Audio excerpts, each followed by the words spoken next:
After many days, the word of the Lord came to Elijah in the 3rd year of the drought, saying, Go, present yourself to Ahab. I will send rain on the earth. So Elijah went to present himself to Ahab. The famine was severe in Samaria. Ahab summoned Obadiah, who was in charge of the place. Now Obadiah revered the Lord greatly when Jezebel was killing off the prophets of the Lord. Obadiah took 100 prophets, hid him 50 to a cave, and provided them with the bread and water. Then Ahab said to Obadiah, Go through the land to all the springs of water and to all the wadis. Perhaps we may find grass to keep the horses and the mules alive, and not lose some of the animals. So they divided the land between them to pass through it. Ahab went in one direction by himself, and Obadiah went in another direction by himself. As Obadiah was on the way, Elijah met him. Obadiah recognized him, fell on his face, and said, Is it you, my lord Elijah? He answered him, It is I. Go tell your lord that Elijah is here. And he said, How have I sinned that you would hand your servant over to Ahab to kill me? As the Lord your God lives, there is no nation or kingdom to which my Lord has not sent to seek you. And when they would say, He is not here, he would require an oath of the kingdom or nation that they had not found you. But now you say, Go tell your Lord that Elijah is here. As soon as I have gone from you, the Spirit of the Lord will carry you I know not where. So when I come and tell Ahab, and he cannot find you, he will kill me. Although I, your servant, will have revered the Lord from my youth. Has it not been told my Lord what I did when Jezebel killed the prophets of the Lord? When I hid 100 of the Lord's prophets, 50 to a cave, and provided them with bread and water. Yet now you say, Go tell your Lord that Elijah is here. He will surely kill me. Elijah said, As the Lord of hosts lives, before whom I stand, I will surely show myself to him today. So Obadiah went to meet Ahab and told him, and Ahab went to meet Elijah. When Ahab saw Elijah, Ahab said to him, Is it you, you troubler of Israel?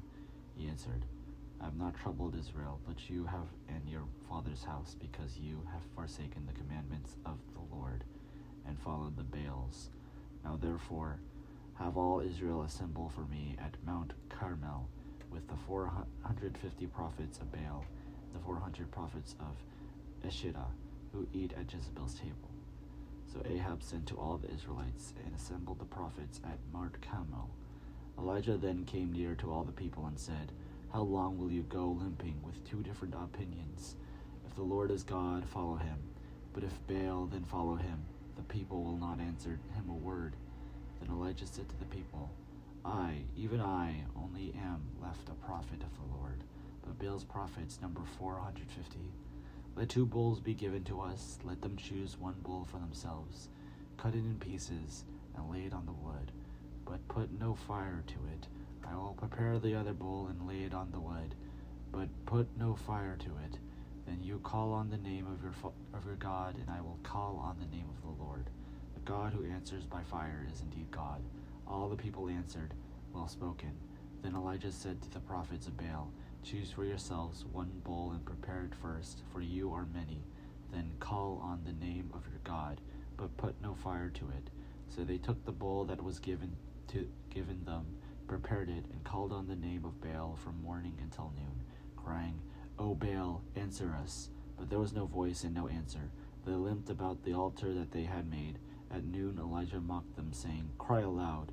Surely he is a god. Either he is meditating, or he has wandered away, or he is on a journey, or perhaps he is asleep and must be awakened.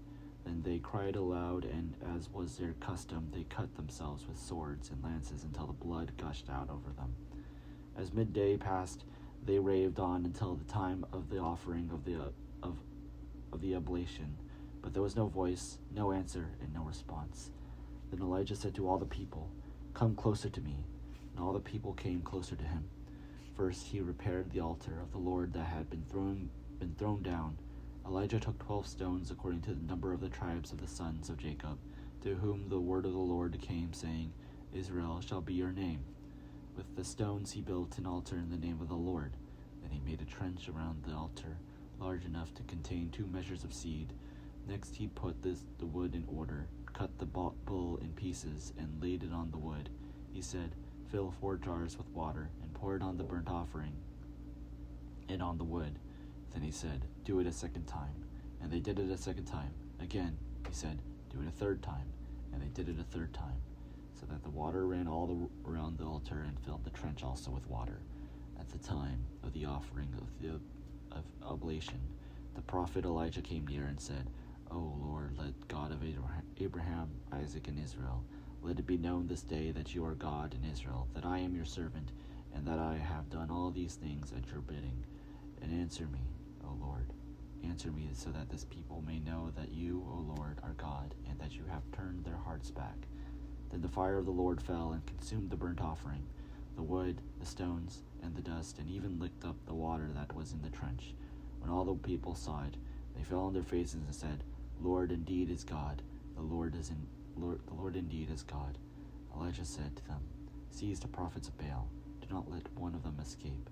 And they seized them, and Elijah brought them down to the Wadi Kishon and killed them there. Elijah said to Ahab, "Go up and eat and drink, for there is a sound of rushing rain." So Ahab went up to eat and drink. Elijah went up to the top of Carmel. When he bowed himself down upon the earth and put his face between his knees, he said to his servant, "Go up now, look toward the sea." He went up and looked and said, "There is nothing." Then he said, "Go again 7 times. At the 7th time he said, "Look, a little cloud no bigger than a person's hand is rising out of the sea." Then he said, "Go say to Ahab, harness your chariot and go down before the rain stops you." In a little while the heavens grew black, and clouds and winds. There was a heavy rain. Ahab rode off and went to Jezreel, but the hand of the Lord was on Elijah. He girded up his loins and ran in front of Ahab to the entrance of Jezreel.